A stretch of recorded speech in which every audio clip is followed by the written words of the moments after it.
student get this. So Farhan, please respond. What's wrong at your end? Farhan 686. Yes, sir. So आपको lecture नहीं मिले? मैंने वो lecture upload किए हुए हैं इधर। सर अभी देखे नहीं है। यार देख लो अल्लाह के बंदे, कोई सेमेस्टर एंड होने के बाद देखने। अगर कोई नहीं इशू सर, है तो आज देख लो। आज अभी देख लो, क्यों अभी ऑनलाइन हो। ओके। ठीक है, okay. Okay. So before I start the lecture, any question from your end? Any student is having question? Any question from previous lecture?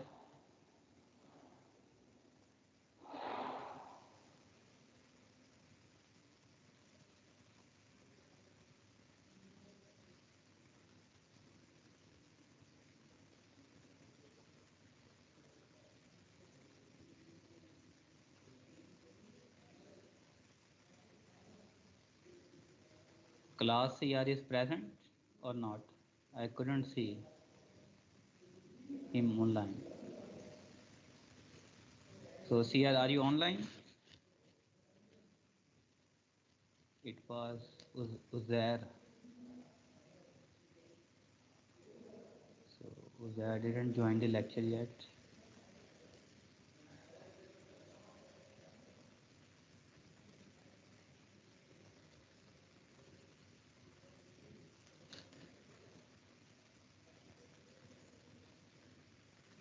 Yeah, he's online now.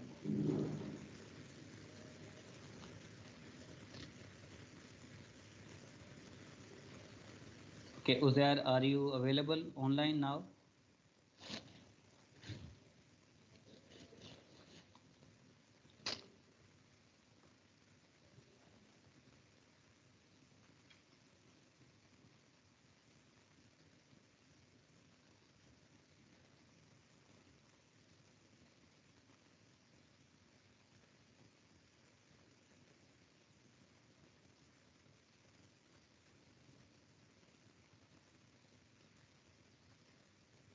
Are you online? Hamza. Okay, so you can hear me clearly. Okay, let me start the lecture, and before starting, let me record.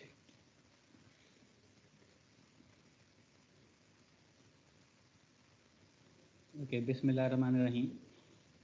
Okay, dear student, last time we were having an overview of flexure theory or bending theory. So we have derived this formula, and then we concluded that this formula is only applicable if there is a uniaxial bending or symmetrical bending.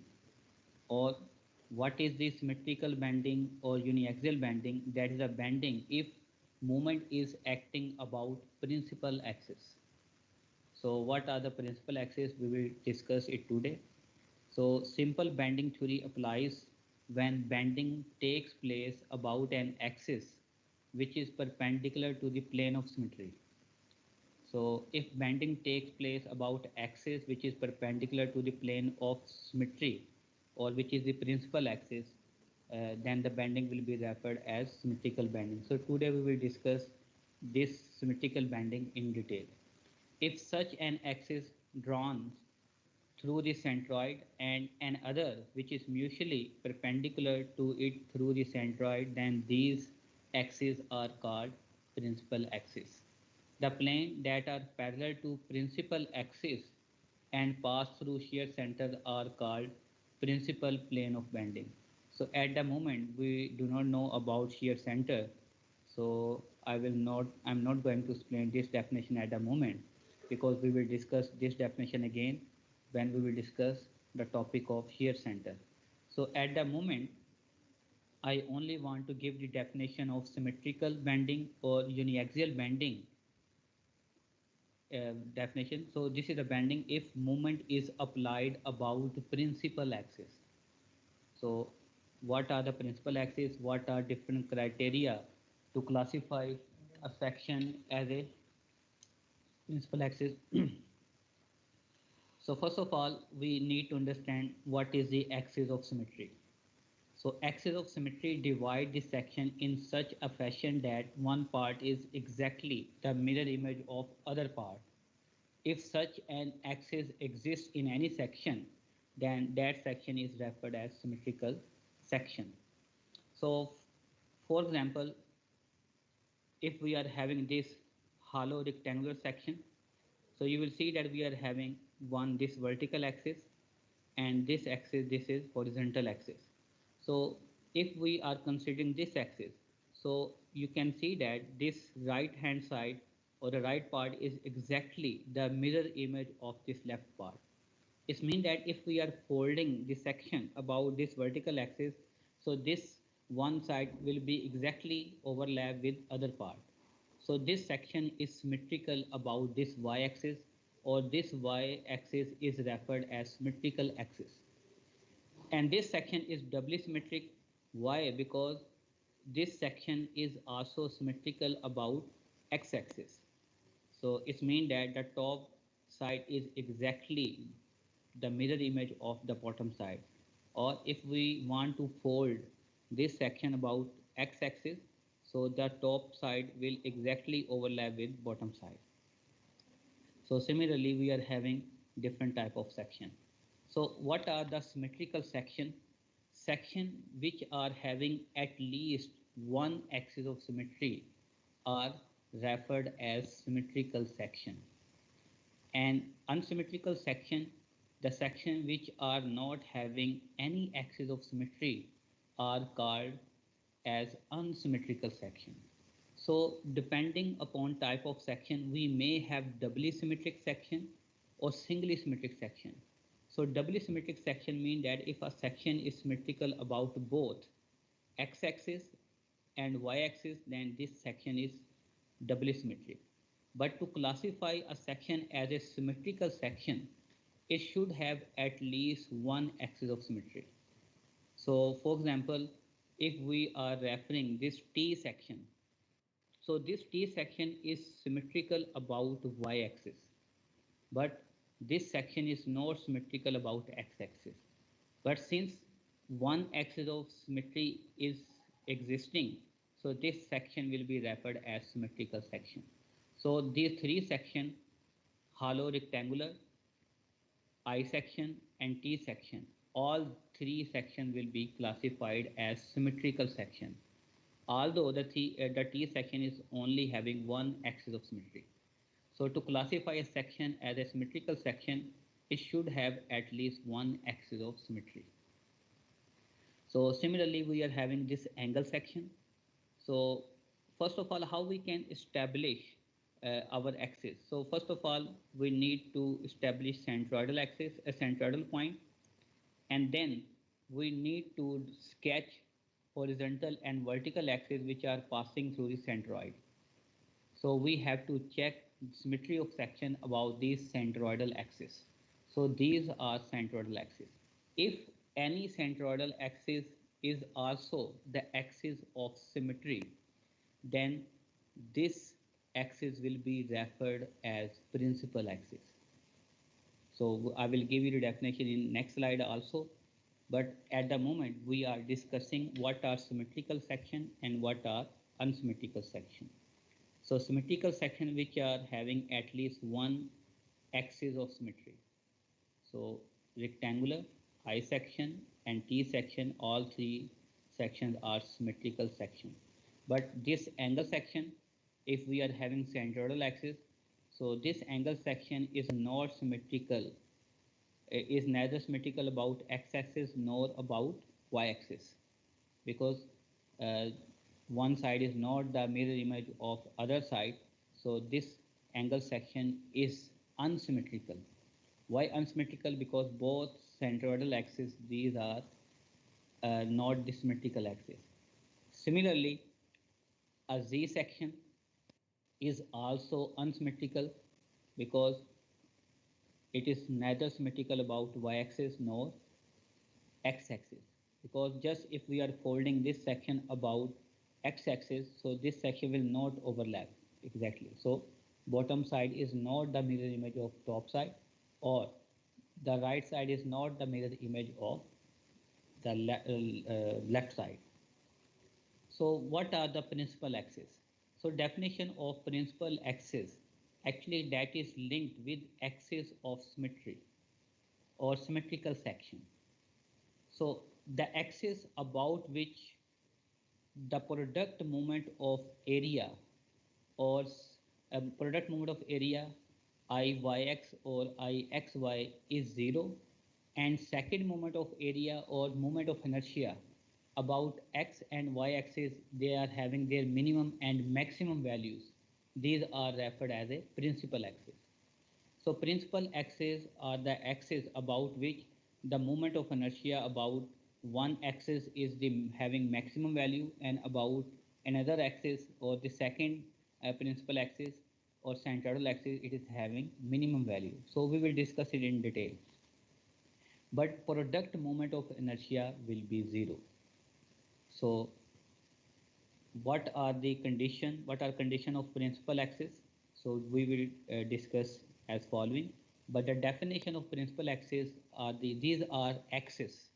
So these are not the area, these are lines or axes about which product moment of inertia or product moment of area is 0, and second moment of inertia, they are either having their maximum and minimum values. So what are conditions to be satisfied to classify a section as a principal axis? Number one, a plane of symmetry in a section is automatically a principal plane or a principal axis.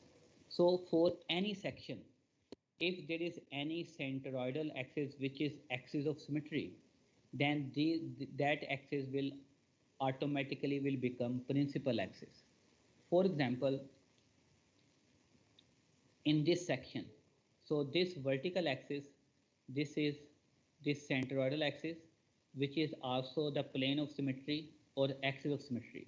So this axis of symmetry, which is the centroidal axis, it will automatically will become principal axis. So this centroidal axis, these are principal axes for this section. And similarly, for this I section, the both axes, they are axis of symmetry. So both will be referred as principal axis. So what are the conditions? If a centroidal axis is the axis of symmetry, then this will be the principal axis. So for this T section, since it is only having one axis of symmetry, which is vertical axis, and this is also this will also be the principal axis. So it means that if we know orientation of principal axis, so it means that we also know orientation of second principal axis, because the second principal axis will be perpendicular to the first principal axis. So if y axis is the principal axis, then the second principal axis will be perpendicular to this y axis, and which is also passing through centroid. So in this angle section and this z section, both these x and y, these are centroidal axes, but these are not principal axis. It means that if moment is acting about any x or y principal axis, then the bending will not be uniaxial or bending will not be symmetrical.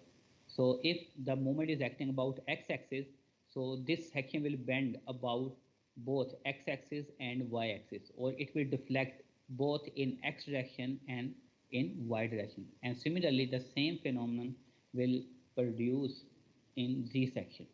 So in symmetrical bending, if moment is acting about principal axis, then the bending takes place only about the axis about which the moment is being applied. So this is the definition of symmetrical bending. So first of all, it is clear that for symmetrical bending, moment must be applied about principal axis. And definition of principal axis we have already discussed, and the condition to be satisfied are as following. Number one, a plane of symmetry in a section is automatically a principal plane. All plane, all plane section, whether they have an axis of symmetry or not, they have two perpendicular axes about which product moment of inertia is zero. So what it is saying that, just I will explain from this slide. So since for this I section,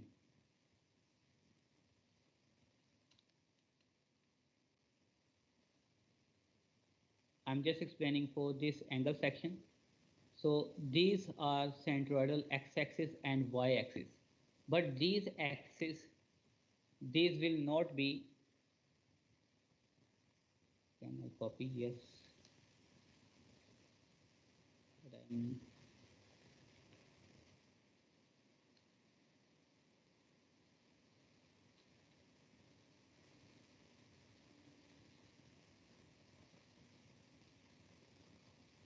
Okay.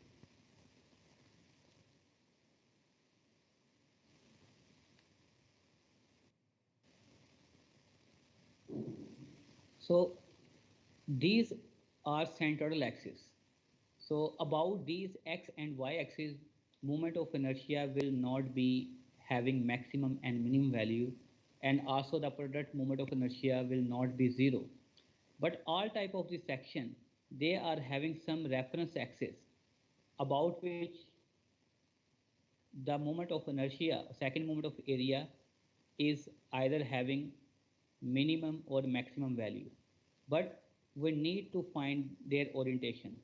For example, if I'm talking about this angle section, so for this angle section, so x principal axis will be inclined. This will not be horizontal axis. And similarly, let me change the color so that we may understand more appropriately.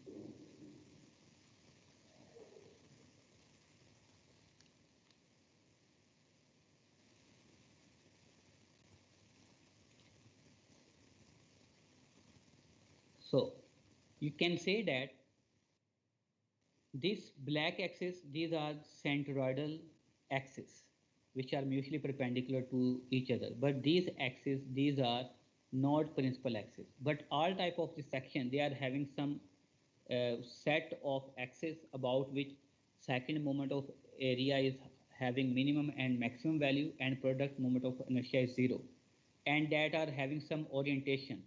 For example, that are having some angle theta with reference to x-axis or y-axis. For example, if you can say that this is x centroidal axis, then this will be xp principal axis. So if we are taking moment of inertia about this x-axis, it may have its minimum and maximum value. And similarly, if we want to compute moment of inertia about this y-axis, which is having orientation with reference to y-axis, so second moment of inertia may have minimum and maximum value. And product moment of inertia will be zero about these axes, so which are principal axis. So in case of unsymmetrical section, we need to determine orientation of principal axis because that are different from centroidal axis.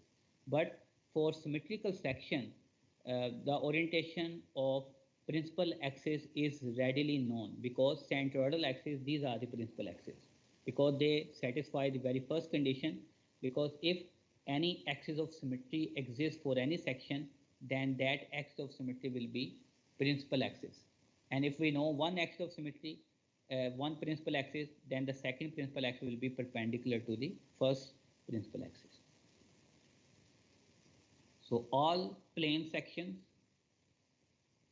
we can say plane section mean that cross section.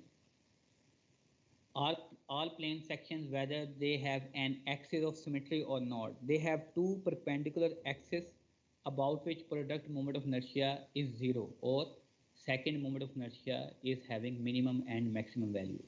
So we need to determine these axes or the orientation of these axes that we will learn in our forthcoming topics.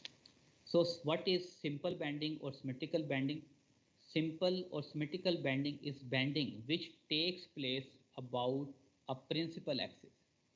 About principal axis mean that if moment is applied in a plane parallel to that axis or load is acting perpendicular to the axis. So I will make this more simple. So moment is applied in a plane parallel to in a plane, or I can say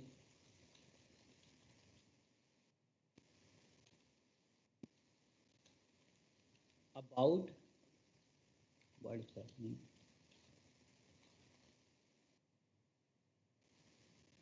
Cap lock is still on.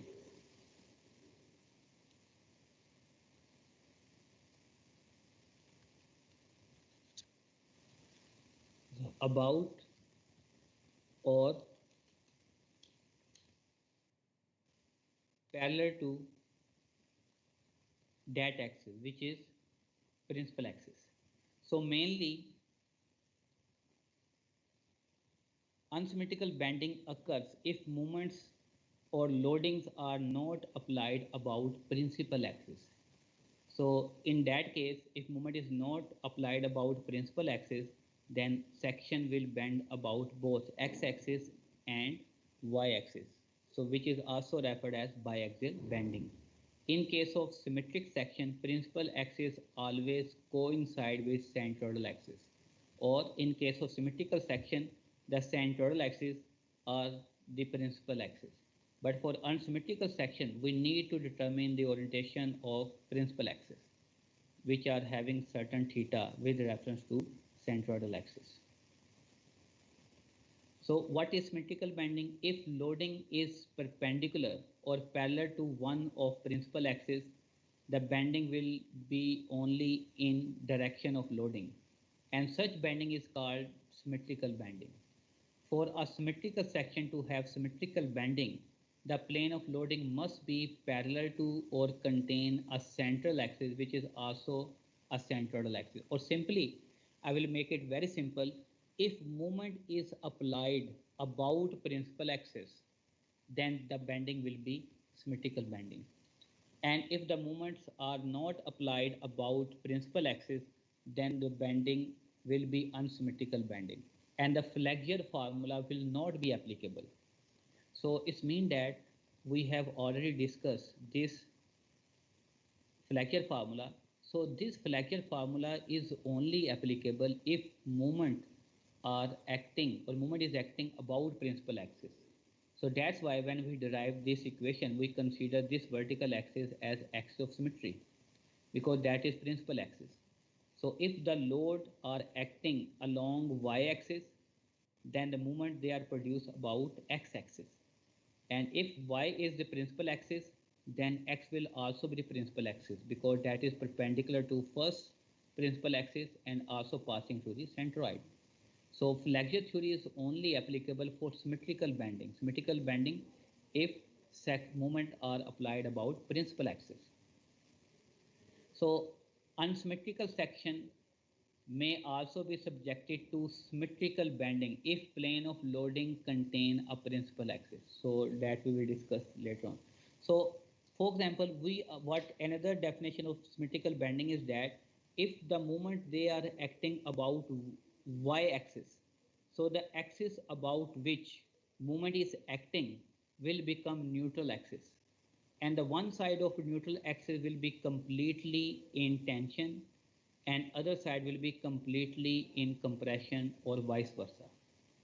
So if moment are acting about this principal axis, which you can say that at the moment this is z, but we can refer also as the x-axis. So if the moment is acting about x-axis, which is the principal axis, then that axis will become symmetrical band, will become neutral axis, and the section will only deflect in y direction, and one side of the neutral axis will be exactly in tension and other part will be exactly in compression or vice versa. But that will not be true for unsymmetrical section. But unsymmetrical section, for example, z section and angle section, they are also having principal axis which are having certain orientation with reference to centroidal axis. So in this case, this axis which is inclined, this is the principal axis, and the second principal axis which is the y principal axis, it is perpendicular to this x axis. So if moment are acting about this axis, then the bending will be symmetrical. So if moment are acting about z-axis, section will only bend along y-axis, and z-axis will become our neutral axis. So one side of neutral axis will be exactly in tension, and entire top side or one side of neutral axis will be in compression. So same is applicable for angle section. So in steel structure, you have already studied that behavior wise, the Z section is the best section to be used as a purlin. So unsymmetrical bending occur if loading is not acting parallel or along one of the principal axis. So simply, I will give you a simple definition to remember. If moment they are not acting about principal axis, then bending will be unsymmetrical. So to classify bending as symmetrical bending, movement must be act about principal axis, or loading plane must be parallel to or passing through the principal axis.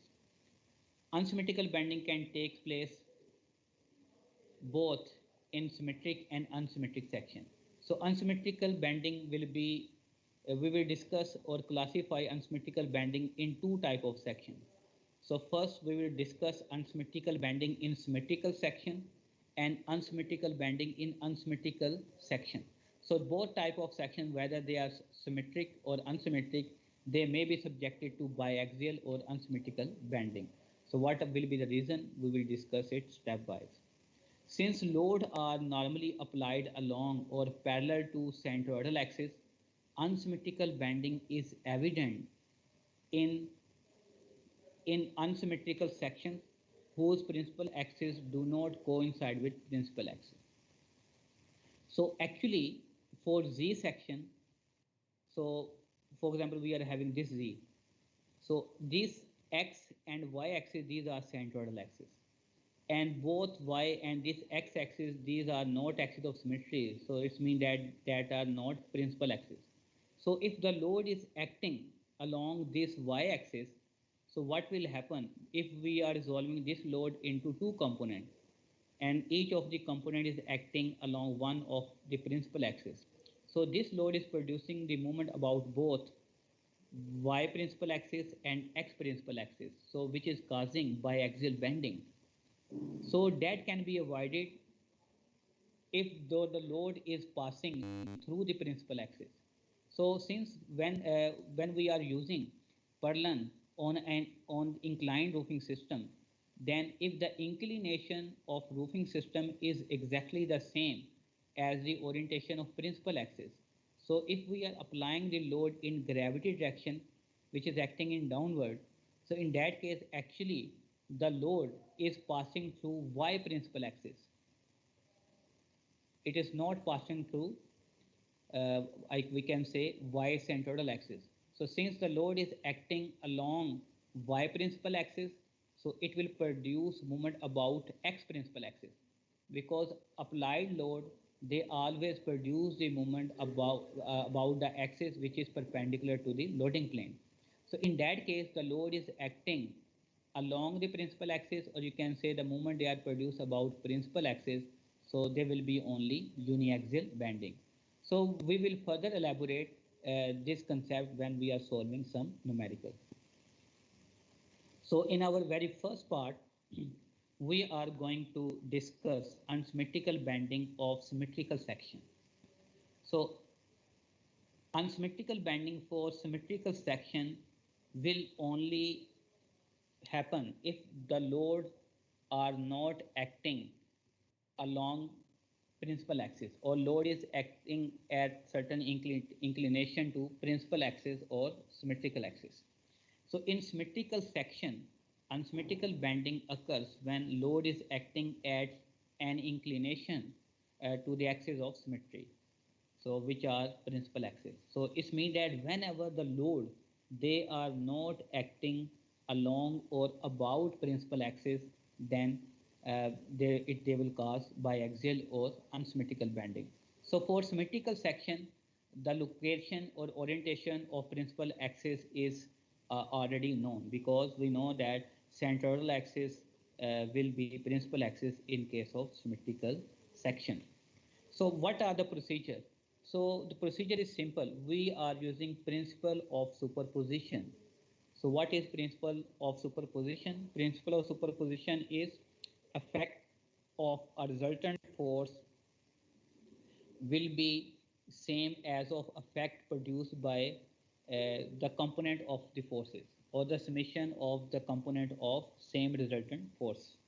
So determine, first of all, what we will do, we will determine the inclination or orientation of applied load with reference to principal axis. So we can discuss problem in both in term of applied load or applied moment. So when we are solving the numerical, so I will explain in detail. So what we will do, we will determine orientation of resultant load or resultant moment about principal axis. So theta must be known. Then what we will do, we will resolve this moment or load into two components, and each of the component must be acting about one of principal axis. So resolve the applied load or resultant moment into component directing along principal axis. So we are using two type of vector symbol. Normally single headed vector is used to describe force. So just to differentiate movement from the force, we are going to use a double headed arrow to represent as a movement vector. So which may be acting in clockwise or counterclockwise. And direction of this movement vector will be determined by right hand rule. So what will be right hand rule? I will try to explain.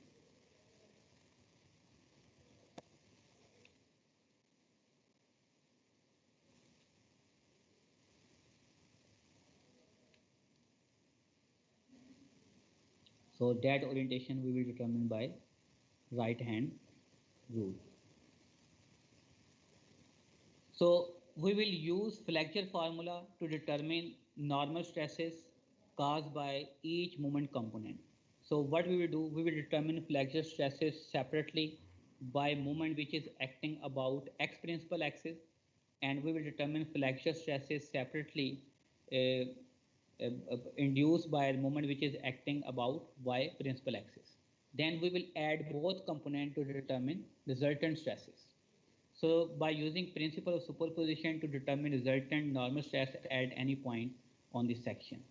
So in addition of stress component, we use the sign convention with reference to tension or compression produced by some particular component of moment at any specified point. So that I'm going to explain in the next slide. So we'll see that due to some particular moment, whether any particular point is subjected to tensile stresses or compressive stresses. So this sense we can determine by our engineering judgment whether a movement is tend to produce tension on the bottom surface or top surface.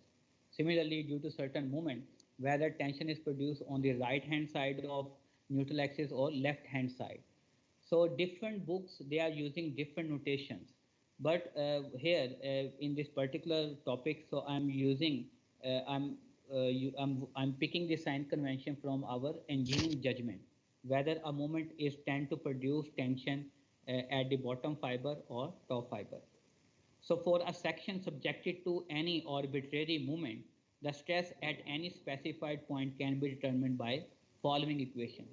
So since you at a moment in from the knowledge of mechanics of material, you are only going to use this component of equation.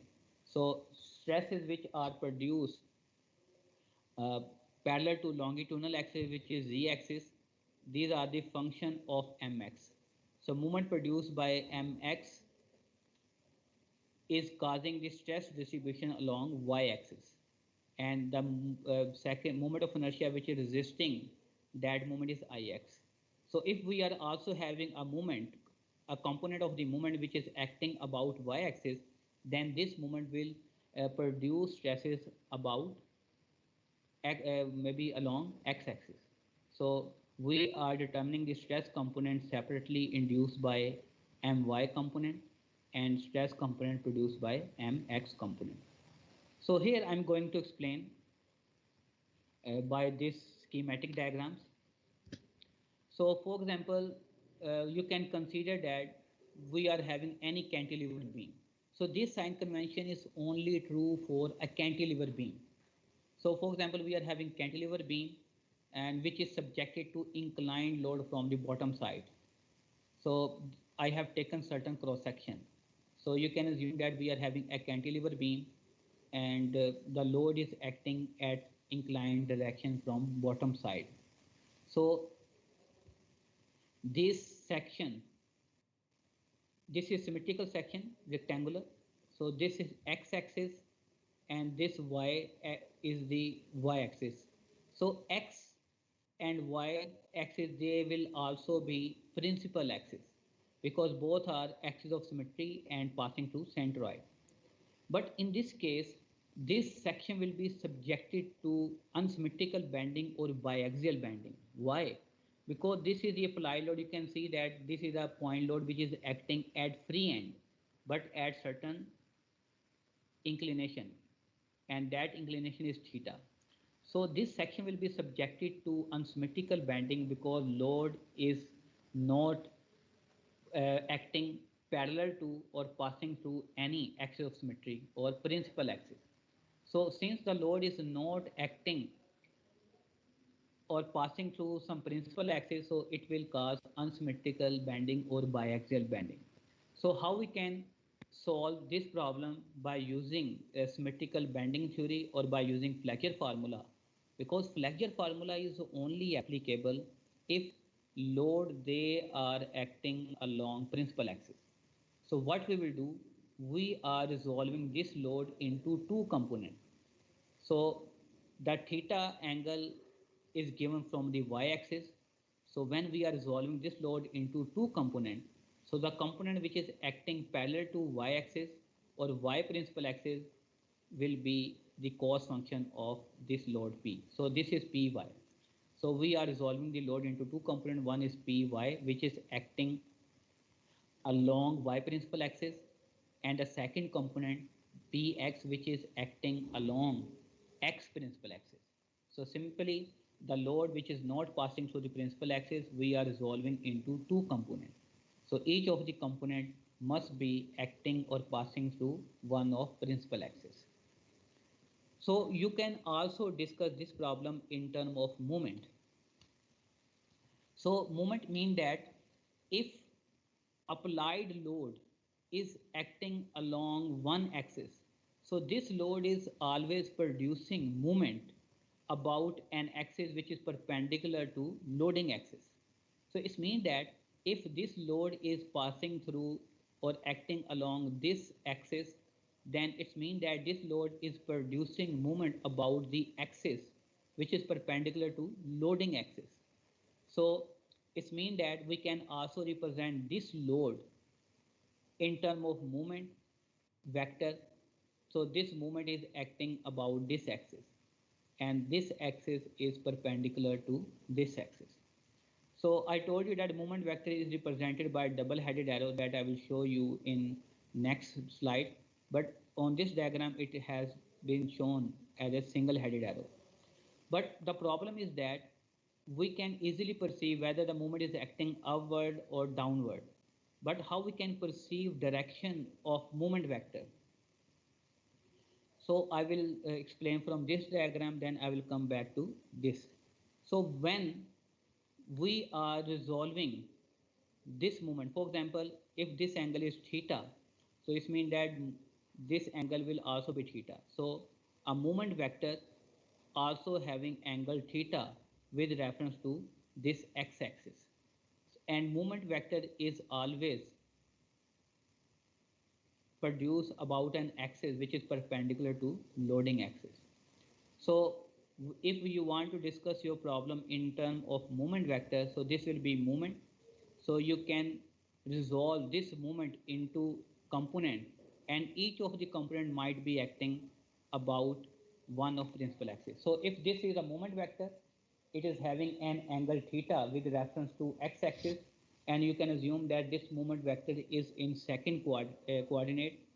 So x component will be along this side, because movement vector is acting away. Why it is acting on this side, why this is not acting on the other side, I will explain by right hand rule. So this component which is along x-axis will be the cos function. So further, the component of this movement which is acting along y-axis will be referred as my, and that will be m equal to m sine theta. So now I'm going to explain this moment vector from here. If the load is acting, so actually this moment vector sign convention is compatible with this load diagram or from load component.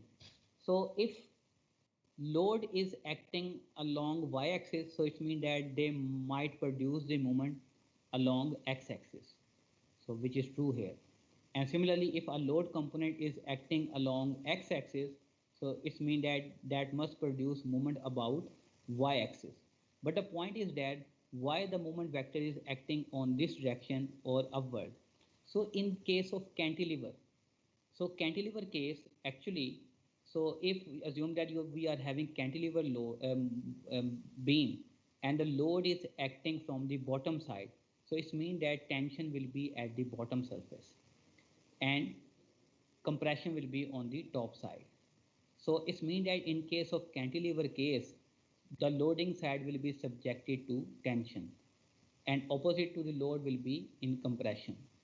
And similarly, if a load is acting along x-axis, so it means that it is producing the moment about y-axis. So you can assume that that is the same beam but rotated to 90 degree. So this loading side will be entirely in tension and opposite side will be in compression. So the axis about which the moment is produced will become neutral axis. So it means that if the moment is acting about x principal axis, then x axis will be neutral axis. So one side of neutral axis will be in tension and above side will be in compression. And similarly, if the moment is acting about y-axis, then our y-axis will be neutral axis. So one side of y-axis will be, or neutral axis will be in tension and other side will be in compression, or vice versa depending upon our end condition, whether it is simply supported beam or cantilever beam. So here we can perceive this direction or moment vector by right hand rule. So here this same movement instead of representing by upward or clockwise or counterclockwise movement, we can represent as a double-headed arrow. But the point is that why this double-headed arrow is acting in this side, why it is not acting in downward side. So maybe I will give you the example of right hand rule. So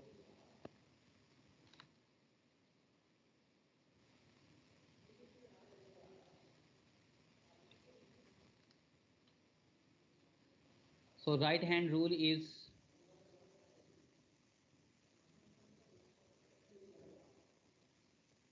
just here. So as per right hand rule, so you may assume that if you need to place your right hand in such a way that you need to place your finger or you need to curl your finger to the compression side, and below your finger or your palm direction is tension side. So when you are placing your finger to the compression side and the bottom surface will be in the tension side, then this thumb direction will be the movement vector. So which is true in this case. So in this case, in case of cantilever beam, so if x-axis is the neutral axis, then the bottom side will be in tension and the top side that will be in compression. So it means that if you are placing your right hand in such a way that your fingers are curling or bending toward the movement direction, or your finger will be in the compression side, so bottom hand side will be in tension, then the thumb direction will be the movement vector. So which is true in this case. So in case of cantilever beam, so the top side is in compression and bottom side is in tension. So if you are placing your hand in right hand in such a way that watching your back side of your hand, so the thumb direction will be the movement vector direction. So let me also get this sign convention.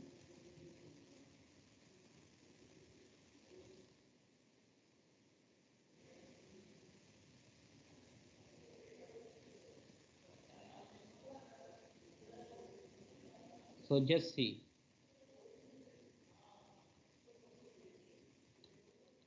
I have just rotated my right hand side and I'm watching back side and keeping the palm on the other side. So just place your finger toward compression side, then the thumb direction will be the movement vector. So it means that if the load is acting on this side, in case of cantilever beam, so this side is subjected to compression and this side is subjected to tension. So it means that thumb direction should be upward. So movement vector might be acting upward.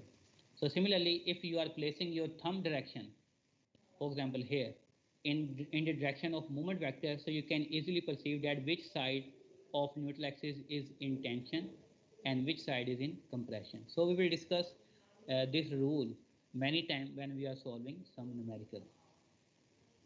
So as per uh, right hand rule, so you will see that, so this is the load diagram, this is movement diagram in term of rotation side, and this is the movement diagram in term of movement vector, and we are using double headed arrow to represent our movement as a vector. So you can either use load concept or movement concept while solving the numerical. So when I am taking the sign convention, it means that movement vector is acting toward this side. So I'm saying that if movement vector is acting to the negative x-axis, that will be positive mx. Positive mx means that mx is producing the tension at the bottom surface. So if movement vector about y-axis is acting upward side, that will be positive. Positive means that it is producing tension on the left side and compression on right side. So now I'm getting the sign convention diagram. So as per this, if movement vector is acting toward this side, then our movement is mx, so x-axis will be neutral axis. So below the x-axis we will have tension. Entire section above this x-axis will be subjected to compression. And similarly, in this case, our movement is acting about y-axis. So by our right hand rule, so right side of our vector side will be subjected to compression and left side as a tension. Same sign convention you can pick from loading. In case of cantilever case, opposite to the load there will be compression and the loading side will be in tension. Similarly, the loading side will be in tension and opposite will be in compression. If we are having simply supported beam, then opposite to the load will be, the side will be in tension and loading side will be in compression. So if movement is acting about x-axis, so the stress will be distributed along y-axis, because we are using the formula mx y over my over I. So it means that if the movement is acting about x-axis, the stress will be distributed along y-axis, and along x-axis we will have uniform stress distribution, and the flexure stresses they will be maximum at extreme fiber. So this is flexure stress distribution diagram if movement is acting about x-axis. So if the movement is acting about y-axis, then y-axis will be neutral axis and the stress will be distributed along x-axis. So our equation will be my into x over iy. So it means that that is the stress distribution due to the my, and this is stress distribution due to mx. So if we are summing up both stress diagram, so we can determine resultant stresses. For example, this corner is subjected to compressive stresses due to mx and tensile stresses due to my. So if we are summing up this both stress component, so for example, by assuming that this tensile component is more, so summation of this stress component and this stress component will have lower stress. So due to mx, this point is subjected to compression, and this point is also subjected to compression. When we sum up this both component, so we will have maximum compressive stresses. And similarly, this point is subjected to tensile stresses both due to my and mx. When we are adding the stress component, so this fiber is subjected to a higher stress value.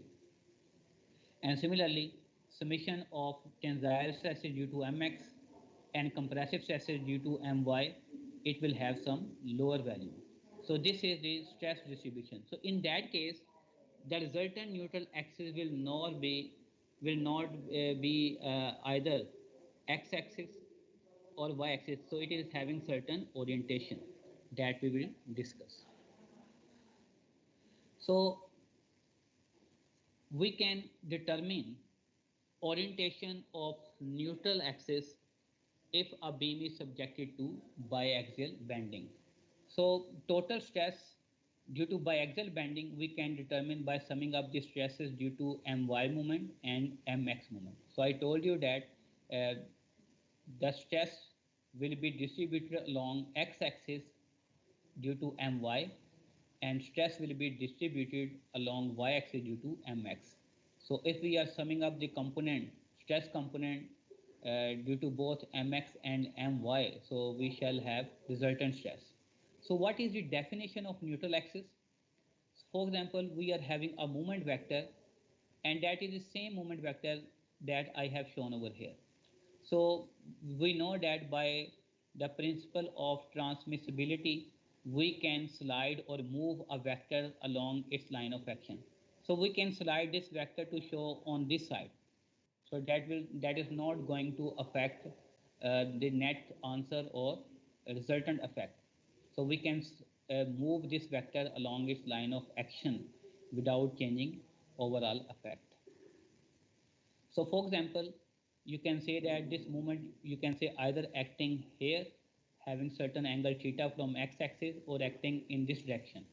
So this movement vector is not acting along or about any of principal axis. It means that it will cause unsymmetrical bending.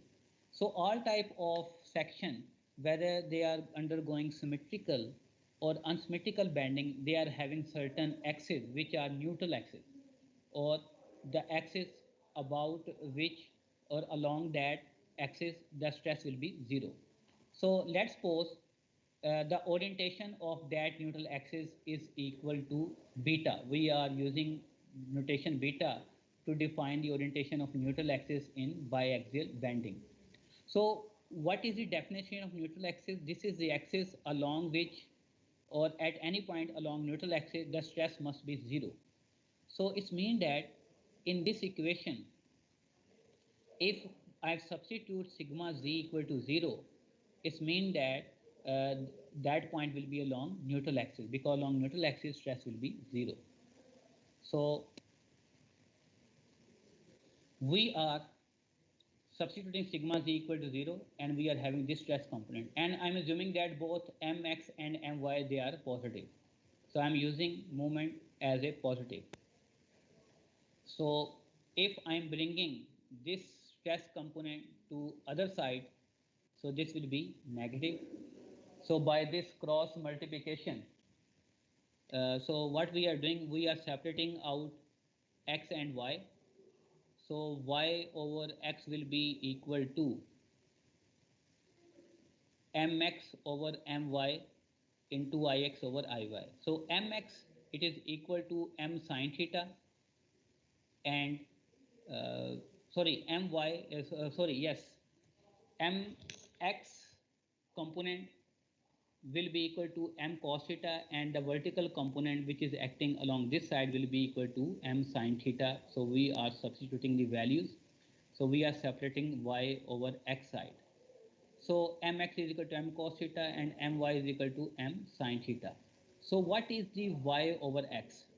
So actually this y is the vertical coordinate and x is the horizontal coordinate for neutral axis. So it means that if we are taking any point on this neutral axis, for example, you can consider this point or this point. So the ratio of y over x will be remain same, and that ratio can be used to determine orientation of neutral axis. So y over x, that will be equal to tangent beta. So tangent beta will be equal to perpendicular over base ratio of our neutral axis. So we are replacing y over x as tangent beta. So this component will be negative minus ix over iy into tangent theta. So if we want to determine orientation of neutral axis, which is beta, that will be equal to minus tangent inverse into ix over iy into tangent theta. So this negative sign indicate that the orientation is in clockwise direction. So from our x-axis. So negative sign indicate clockwise orientation from the axis, from the same axis from which we are considering our moment vector. So orientation of the beta will be from the same axis from which we are taking the orientation of moment vector, not load vector, moment vector I am talking about. So it's mean that orientation of neutral axis is the function or depending upon two parameters, one geometric parameter and one loading parameter, not load but orientation of the load. So it means that beta is directly proportional to moment of inertia about x-axis, principal axis, and inversely proportional to the moment of inertia about y principal axis, and also directly proportional to theta value. So theta is orientation of moment vector. So here by using this expression we can determine orientation of neutral axis. So if inclination of neutral axis beta and load are from the same axis, just to avoid the confusion you can assume that theta and beta will be from same axis. If you have considered theta from x-axis, from this x-axis, then beta will also be from same x-axis, either on the left side, clockwise side or counterclockwise side. So if in this equation you will see that moment of inertia about x-axis is more than y-axis, then beta value will always be more than theta value. It means that orientation of neutral axis will be more than inclination of moment vector if ix is more than iy. And if ix is less than iy, then beta will be less than theta value. And if moment of inertia about x and y is same, for example, we are using rectangular cross section or circular cross section, then beta value will be exactly equal to theta value. Theta value means orientation of moment vector, not load vector. The negative sign indicate angle is in clockwise direction. Neutral axis always lies between couple vector m and resultant moment and the principal axis corresponding to I minimum. So what is this mean? So he says that moment vector, uh, let me show you one arrow. Can I copy some arrow from somewhere?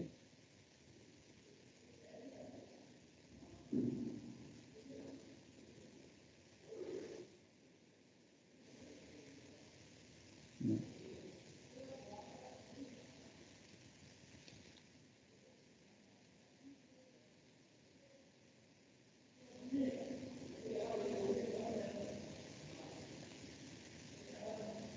So this was a diagram I intend to explain.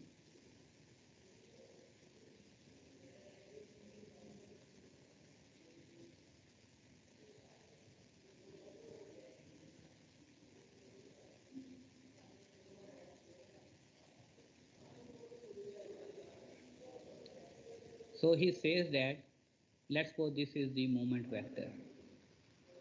I am sliding this moment vector from here to here because we can represent anywhere. So this theta and this theta will be same. So he says that neutral axis will always be between moment vector and the axis about which the moment of inertia is minimum. So for this rectangular axis, so y-axis is the minor axis about which the moment of inertia is minimum. So neutral axis will always lie between y-axis and moment vector. For example, if we are having a section where the moment of inertia about Ix is minimum and moment of inertia about y is more, then neutral axis will lie between moment vector and the axis about which moment of inertia is minimum. So if it is difficult to perceive, then only remember this case. So we can also determine orientation of principal axis by the concept of deflection. So deflection formula is only applicable for symmetrical bending. So what I can say that if we are having this diagram, if the load is acting, you can say that in y direction, then deflection will produce also in y direction. And the load component which is acting along x-axis will produce deflection along x-axis. So it means that we can determine deflection produced by Py and deflection produced by Px. So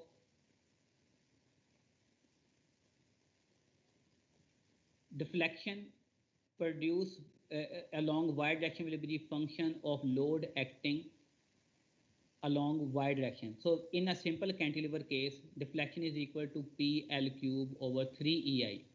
So if the load is acting in y direction, so these load they tend to produce moment about x-axis.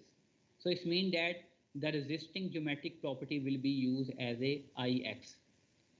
So similarly, deflection produced in x direction will be the function of load acting along x-axis. So if the load is acting along x-axis, we need to use the moment of inertia about y-axis.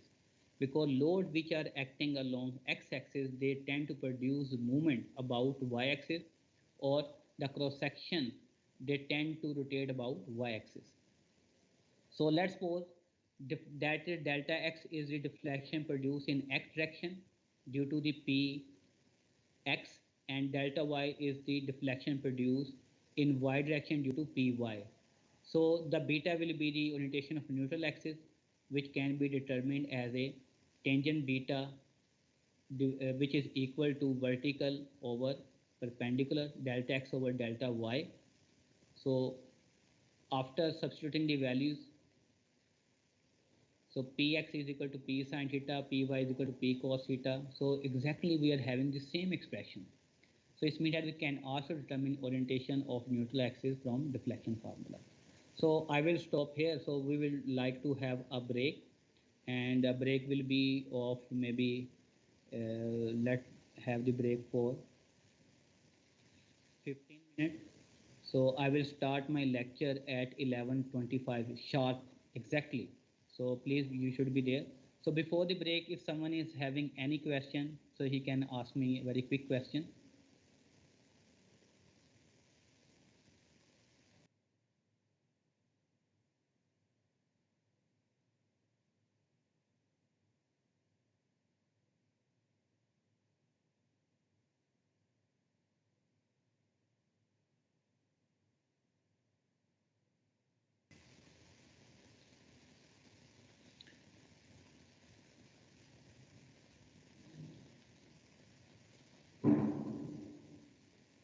Okay, dear students, now we are going to solve our first example related with unsymmetrical bending of symmetrical sections.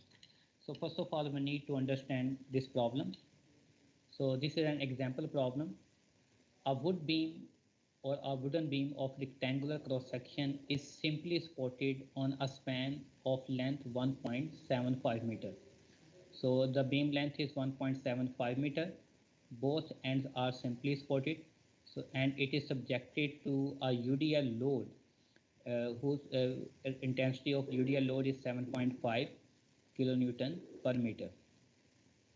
The longitudinal axis of beam is horizontal and cross section is tilted at an angle of 22.5 degree. So it means that this beam is placed on an inclined surface. You can say that this is a wooden rectangular beam which is used as a purlin or on inclined roofing system. So inclination of this rectangular beam is given, and the inclination is denoted by an angle which you can refer either as alpha or theta, and inclination of this purlin or this wooden beam is given as 22.5 degree. The load on beam is a vertical uniform load intensity 7.5 kilonewton per meter. So load is UDL load which is acting uniformly along length, and it is acting in gravity direction. So and the load is passing through the centroid point C. So it is passing through point C, but it is not passing through any principal axis or axis of symmetry. So what we need to do, we need to determine orientation of neutral axis, and then we need to compute maximum tensile stresses, sigma maximum, which are tensile. And the width of this rectangular beam is given as 80 millimeter, and height of this beam is given as, or the depth of the beam section is given as 140 millimeter. And we also need to compute maximum deflection. So when we are going to solve this problem, so you need to see that first of all you need to establish its principal axis or centroidal axis. So since this is a rectangular or symmetrical cross section, so both x and y centroidal axis, they will be principal axis, and these principal axes, they are tilted with reference to our top surface over which the beam is placed. So load is inclined to y principal axis and also x principal axis. So it means that load which is acting in the gravity direction is neither passing through y principal axis and x principal axis. It means that this inclined load will cause unsymmetrical bending.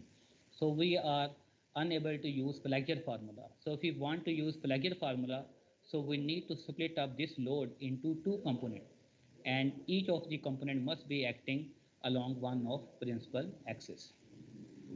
So how we can proceed? So in solution, so for example, I have shown intensity of the load which is passing through the centroid but acting in the gravity direction. So inclination of roofing system is 22.5. So if you want to sketch you want to draw some reference line, so this orientation of load with reference to y-axis will be same as of this inclination or orientation of bottom surface of this beam. So you can do little bit mathematical operation, or you can sketch some reference line to get this angle theta. So if you want, I can sketch maybe one line. So you can say that, so if you sketch a line here which is parallel to this line, so this theta and this theta will be same. So if this theta and this theta is same, then this theta will also be same, because if this is theta and then this will be 90 minus theta, so this angle will be also theta. So this theta angle will be same as of inclination of our roofing system. So it means that we know orientation of UDL load which is having an angle theta from our y principal axis. So for our convenience, we can rotate this section and we can show in horizontal and vertical position.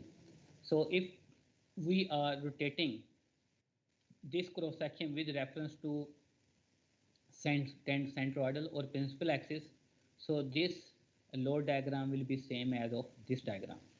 So it means that load is acting at certain inclination to y principal axis. Why the y-axis is the principal axis? Because that is the centroidal axis, which is also the axis of symmetry. We know that if the axis of symmetry is passing through the centroid, then that axis will be principal axis. So load is not acting about or along any of principal axis. So it means that we are going to have biaxial bending or unsymmetrical bending. So in the very first step, what we will do, we can either solve this problem by using the concept of load or concept of moment. I will explain both. So this Q is the intensity of UDL load. So I am resolving this load into two components, and each of the component is acting one of principal axis. So the component which is acting along y axis will be Qy, and the component of UDL load which is acting along x axis will be Qx. Since the load is acting away from the centroid, so similarly the component of the load will also act away from centroid. Or you can say the load is in third quadrant. So as per vector direction, so the vector of vertical component will also be on the bottom side, and the load vector uh, along x-axis is also acting on left side. So we know that if a simply supported beam subjected to a UDL load, then the maximum bending moment are produced in the center, which can be computed by this formula, Q L square by 8 or omega L square by 8, because Q or omega, that is the intensity of UDL load. Since we want to determine maximum stress, it means that we need to compute maximum bending moment which is being produced or induced in this beam section. So what we can do, we can determine the moment which is acting about x-axis. So the moment about x-axis will be produced by load component which is acting along y-axis. So the load, if the load is acting in y direction, so it produces movement about the axis which is perpendicular to loading axis. So the moment about x-axis will be produced by load which is acting along y-axis. So this is the moment mx. So which can be computed as a y component of the load L square by 8, and qy is equal to q cos theta, and theta value is 22.5. After substituting value of length and q value, the moment which is acting about x-axis is equal to 2.653 kilonewton into meter. Similarly, the moment which is acting about y-axis can be computed by considering load component which is acting along x-axis. So qx is equal to q sine theta, and after substituting all values, we may compute my as a 1.099 kilonewton into meter. And the both mx and my, they are acting about principal axis. So it means that moment mx alone, it will produce symmetrical bending about x-axis, and the moment component y-axis, if we are consider alone, so it will produce symmetrical bending about y-axis. And the cross-section dimension I have also shown 80 into 140. So second concept is that if you don't want to consider the load concept, you can also perceive sign convention from moment vector. So moment vector, if the load is acting along certain axis, so it means that that load which is q, it will produce a resultant moment about the axis, which is perpendicular to the load axis. So it means that if I don't want to resolve this load into its two components, I can directly determine moment about due to this resultant load about axis, and that axis will be perpendicular to the load axis. So if I sketch an axis, this one, which is perpendicular to the load, so this theta value will be same as of this theta value. So this load is acting downward direction. You can say that in this direction, so it is producing the moment about this axis.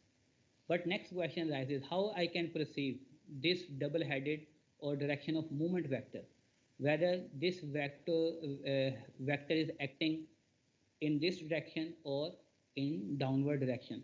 So again, we supposed to use the right hand rule. So let me get this diagram. If I could explain from here. So actually we are having cantilever beam. So in cantilever beam, so loading side will always be in tension. Or sorry, opposite to the, sorry, this is simply supported beam. Okay.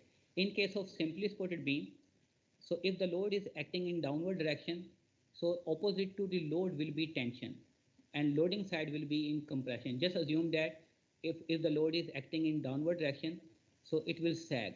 So the bottom part of the beam will be in tension and top side will be in compression. It means that opposite to the load, we will have tension, and toward the tail side or loading side, we will have compression. So if I need to place my thumb in such a way that like this, because opposite to the load, because if this is a moment, opposite to the one side of the moment side, this side will be, loading side will be in tension, and this side supposed to be in compression if load is acting in this way. So you can assume load is acting in downward direction. So opposite to the load side, we must have tension and we must have compression. So place your right hand in such a way that the finger are pointing toward compression side and thumb is representing our moment vector. So it means that we can represent our load into moment vector. So now instead of considering load diagram, we can consider moment diagram to determine resultant moment. But at the end, sign convention will be same. So you can either use this slide to compute moment or this slide. Okay, here I can compute resultant moment. Resultant moment will be equal to QL square by 8, 7.5 into 1.75 square, which is the length divided by 8, and resultant moment is 2.871 kilonewton into meter. So we are having load vector, a moment vector here, and this angle is theta. So you can assume that this is a vector which is acting in the second quadrant. So it means that it is having horizontal component acting in the minus x side, and vertical component of this moment is acting on the top side. So since the angle is given from the x-axis, so this component mx will be cos function of m. So mx into m cos theta, so 2.87 into cos 22.5. So we are having same mx value that we have determined here.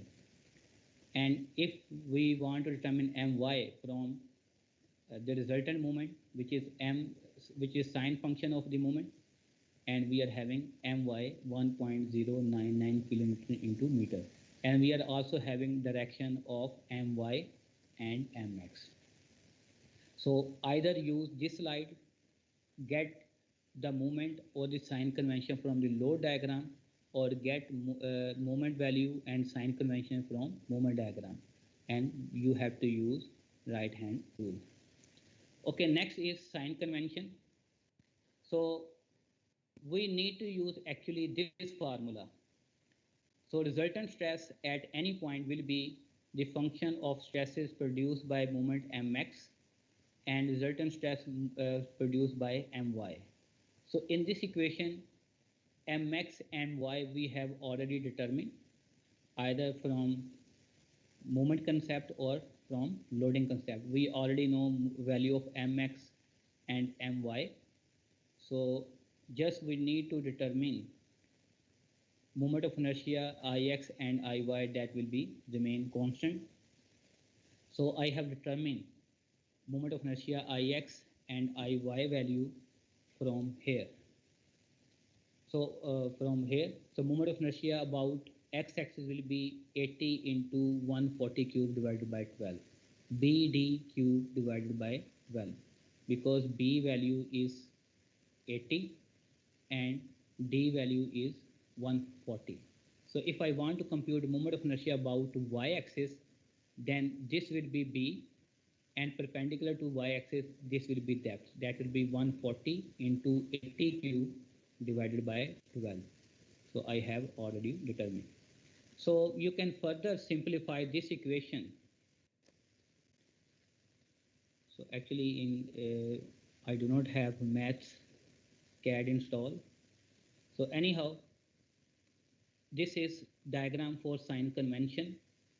This is sign convention diagram for moment mx. So you can either sketch qy load or mx. So you can perceive the sign convention from moment diagram or from load diagram. So this is the sign convention diagram mx. If moment is acting about x-axis, then our x-axis will be neutral axis. Similarly, if the moment is acting about y-axis, then our neutral axis will be y-axis. It means that if moment is acting about x-axis, so x-axis is neutral axis, one side will be in tension and other side of the neutral axis will be in compression due to mx. So you can perceive the sign convention either from the load. In a simply supported beam case, if the load is acting in downward side, so bottom side or below the neutral axis, we will have tension. So I have represented this with green area.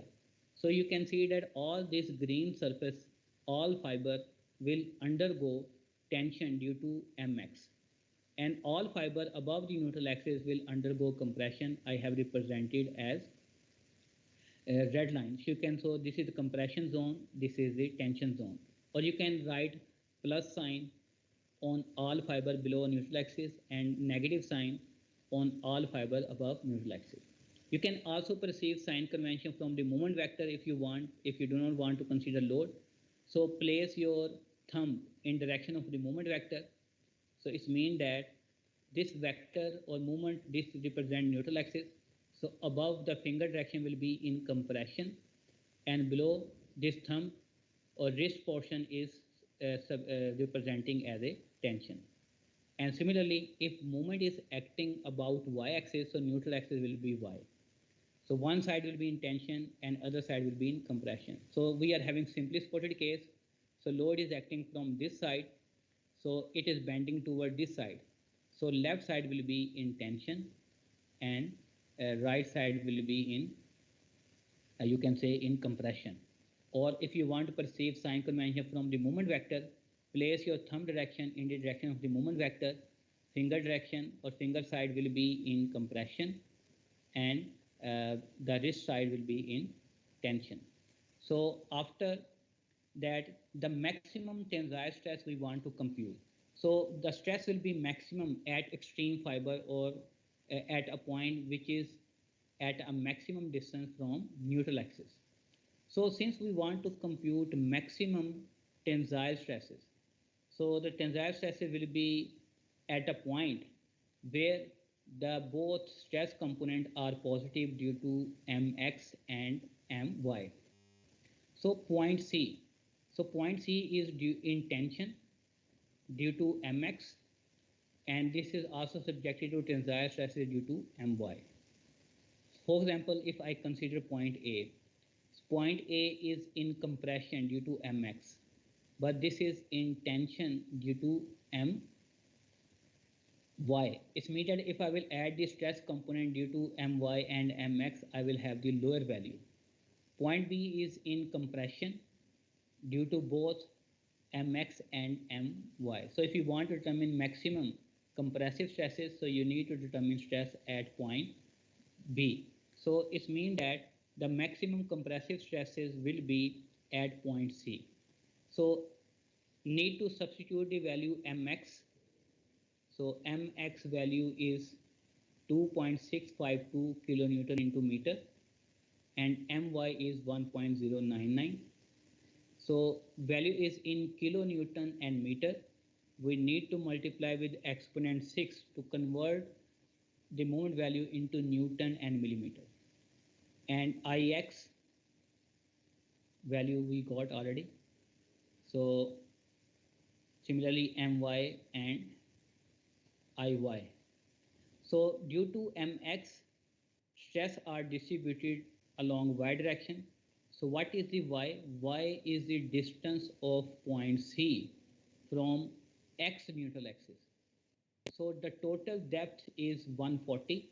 So distance from neutral axis to point C in y direction will be 70.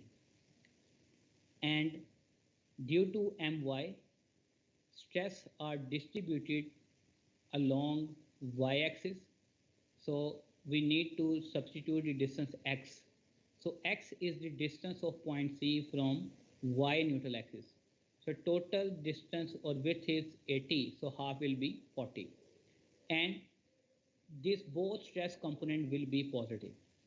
It means that due to mx and my, both this stress component will be positive because both a point C is subjected to tensile stresses due to My and also due to Mx. So in this equation, all values Mx, Ix, Y, My, Iy, X will be positive. So you need to substitute the sign for the stress component, negative or positive, depending upon sign convention or whether the point is subjected to compression or tension. So similarly, for example, if you want to compute the stresses at point B, you will have same answer, but this stress component will be negative and this stress component will also be negative. So sigma z is 17.51, which is the maximum stresses. And next, we want to determine orientation of neutral axis, and orientation of neutral axis will be determined by this formula because we have already derived. So in this equation, you will see that beta is equal to minus tangent inverse Ix over Iy into tangent theta. So Ix is 18.293 and Iy is 5.973. You can also write multiply by exponent 6 because exponent 6 is also on the top side and the bottom side, they will be cancelled out. So you're supposed to write also the exponent 6 along with Ix and Iy, and they might be cancelled with each other. And tangent theta, theta value is the inclination of the load, which is 22.5. So if you are computing the values, the answer is coming out to be minus 51.8. So minus 51.8 mean that because we are using the angle, all angle, you can say that from the positive x-axis you can say. So negative sign indicate clockwise. So it means that from x-axis the angle beta is in negative direction, or this beta and this beta will be same. Or what you can say that theta and beta will be from same axis. If theta is what? Theta is the moment vector angle. It is not the angle of load. This is angle of resultant moment. So resultant moment is given, theta is given from x-axis. So it means that beta will also be from same axis. So this is our neutral axis. So you can also write down these values. Let me see if I can copy. Yes, I can.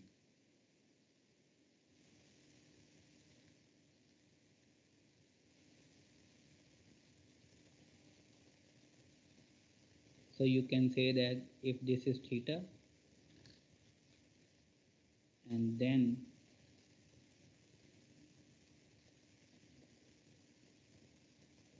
I can use the beta value instead.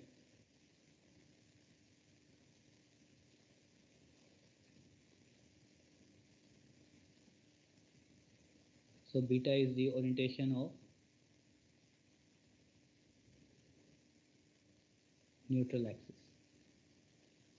So this is the beta value, and it is having a value 51.8. So after lecture, I will send you slides with update, or maybe discuss in the next lecture, where I will be computing the stresses at point A, B, C, and D, and want to sketch the stress envelope. And also we need to determine deflection, orientation function formula also. So we'll leave this problem.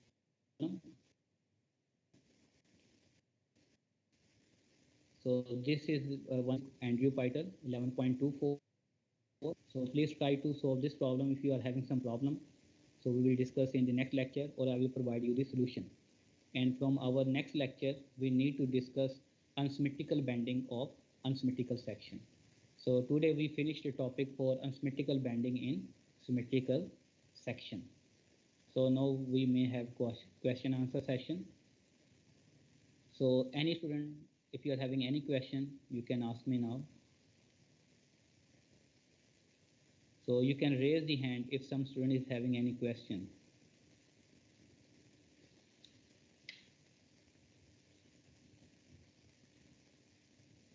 So please raise the hand, all students who are present.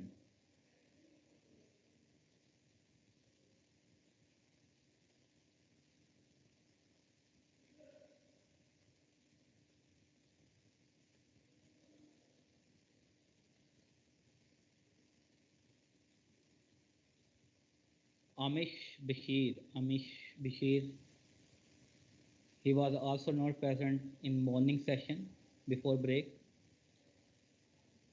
Excuse me, sir, my hand raise option is not coming. I'm sorry, I'm 63. Okay, no problem. Haris Chaudhary and HB, who is this CR? He was also absconder maybe in our steel structure courses. हाँ, इसको बता दो कि इसका case बहुत critical है। ये last time भी स्टेट स्ट्रक्चर में ये प्रेजेंट नहीं रहता था क्लासेस में।